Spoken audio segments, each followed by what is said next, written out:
নমস্কার বন্ধুরা, mother simple কিচেনের তরফ থেকেই আমি অন্তশ্রী আপনাদের সকলকে জানাই স্বাগত।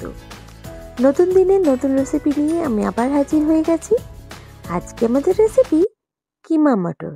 একদম ধাবা বা রেস্টুরেন্ট স্টাইলের কিমা মটর কী করে অনায়াসে আপনারা বাড়িতে বানিয়ে নেবেন, চলুন দেখে নেওয়া যাক। অতি সহজ পদ্ধতিতে এবং ঘরোয়া মশলাতে আমি কিমা মটরটি আজকে আপনাদের সঙ্গে শেয়ার করব। আশা করি আপনাদের ভালো লাগবে। চলুন দেখে নেওয়া যাক কী করে বানাচ্ছি আমি কিমা মটর। এর জন্য আমাদের প্রয়োজন কিমা। এখানে আমি 1 কিলো মটন কিমা নিয়েছি, কড়াইশুঁটি নিয়েছি 250 গ্রাম মতন, পেঁয়াজ নিয়েছি 4টে কুচনো, আর আদা রসুন বাটা নিয়েছি। এবার কড়াইতে পরিমাণ মতন সরষের তেল দিয়ে গরম করে এবার আমি এখানে পেঁয়াজ কুচিটা অ্যাড করে দিলাম, দিয়ে ভালো করে একটু ভাজা ভাজা করে নিচ্ছি।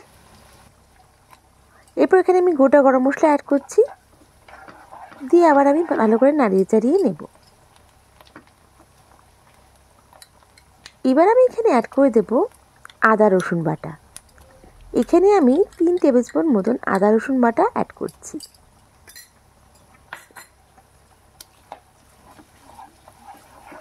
দেখুন ভালো করে নাড়িয়ে চাড়িয়ে নিচ্ছি। ততক্ষণ আমি নাড়তে রাখবো যতক্ষণ আদা রসুন এবং পেঁয়াজের কাঁচা ভাবটা চলে যায়।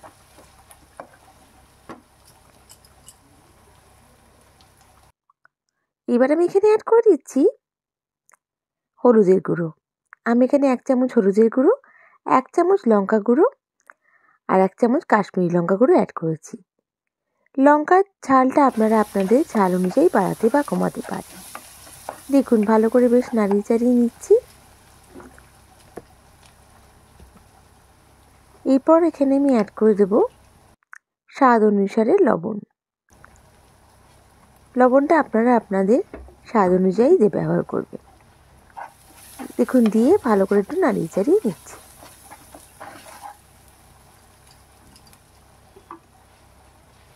এবার আমি এখানে অ্যাড করে দেব আমার 2টো বেটে রাখা টমেটো, দিয়ে আবার ভালো করে একটু কষিয়ে নিতে হবে।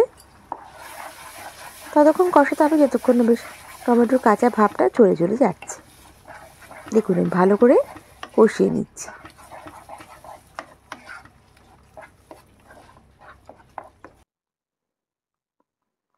বেশ তেলটা ছেড়ে গেছে, আর টমেটোর কাঁচা ভাবটা যখন একটু চলে যাবে, দেখুন তখন আমি এখানে অ্যাড করে দেব আমার কিমাটা।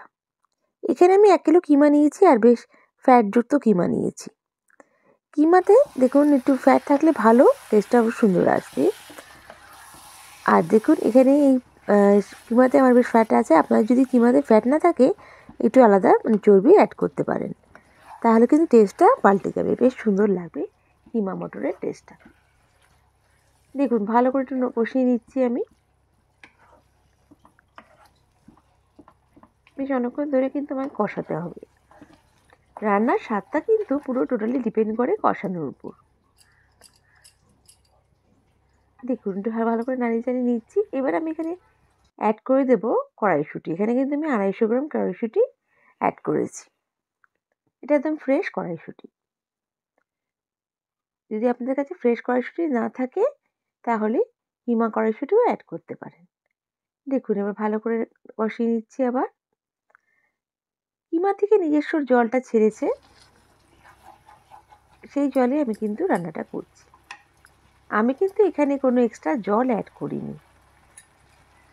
এবার আমি এখানে অ্যাড করে দিচ্ছি টক দই।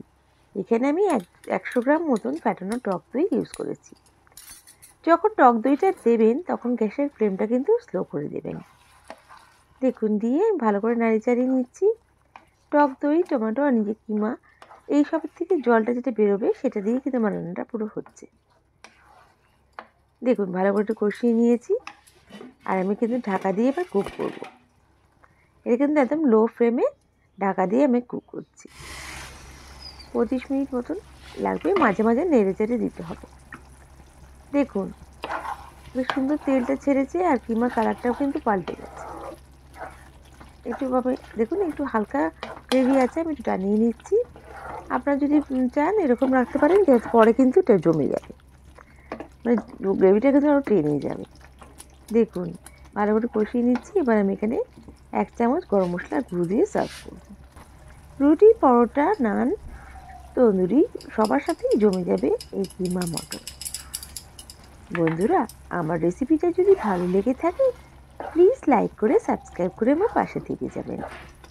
আর বেল বাটনটা প্রেস করবেন যাতে আমার রান্নার নোটিফিকেশানগুলো সবথেকে প্রথমে আপনারা পেয়ে যান। আর যদি আমার রেসিপিটা ফেসবুক থেকে দেখে থাকেন তাহলে আমার পেজটাকে লাইক করে ফলো করে দেবেন প্লিজ। আপনাদের এক একটা লাইক কমেন্ট আমাকে মোটিভেট করে নতুন নতুন রেসিপি নিয়ে আসার জন্য। আর আমার এই রেসিপিটা কেমন লাগলো আমায় কমেন্ট করে নিশ্চয়ই জানাবেন। নেক্সট রেসিপি নিয়ে আবার হাজির হয়ে যাব। সবাই ভালো থাকবেন, সুস্থ থাকবেন। বাই। Thank you.